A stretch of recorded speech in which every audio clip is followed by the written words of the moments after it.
تصل لناحيه اليمين محمد بسطاوي، يهيئ كره لناحيه اليمين، كره خطره لمصلحه الهلال السوداني، كره عرضيه ممكن الجول. الله!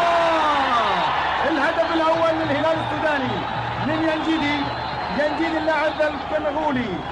ينجيدي سجل الهدف الاول للهلال السوداني من الكونغو. شوف ينجيدي يسجل الهدف الاول. شوف الهدف البطيء، شوف الكره العرضيه الجميله جدا، شوف الكره العرضيه ولا يوجد لا تسلل، شوف الحكم المساعد، شوف الكره العرضيه وينجيدي، والهدف الاول لمصلحه الهلال السوداني. شوف الهدف البطيء، احنا قلنا من بدايه المباراه هجمات الهلال السوداني عن طريق الناحيه اليمنى هي الاخطر، وهي اللي بشكل ازعاج كبير لنادي شعب حضرموت اليمني السوداني. الهلال السوداني متقدم بهدف.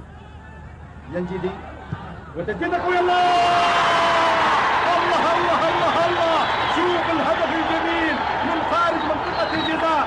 يا سلام على هالهدف، يا سلام يا سلام عليك يا حمد يا كمال. حمد كمال تسديده ولا اروع ولا اجمل من هالتسديده.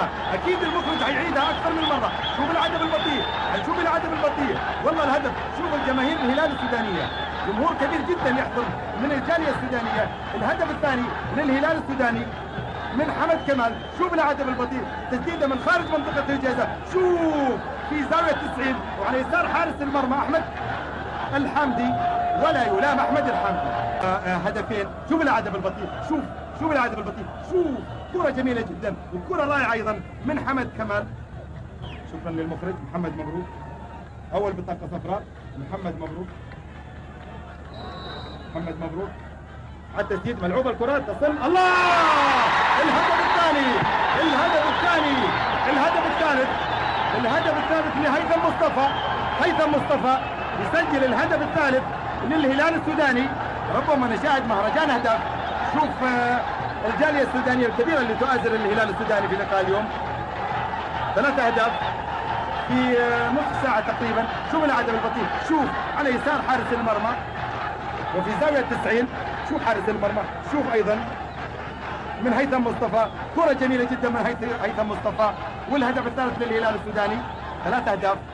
ربما نشاهد غلة من الاهداف. لاعب رقم 6 محمد حسن، اللاعب خالد صالح رقم 8. ملعوبة الكرة تسديدة من خارج المنطقة. الله الله الله على الهدف الجميل، الهدف الجميل. شوف من خارج منطقة الجزاء، تسديدة رائعة جدا ربما من حمد كمال. نشوف الهدف البطيء، شوف هيثم مصطفى، تسديدة من خارج منطقة الجزاء، فرحة لجماهير السودان.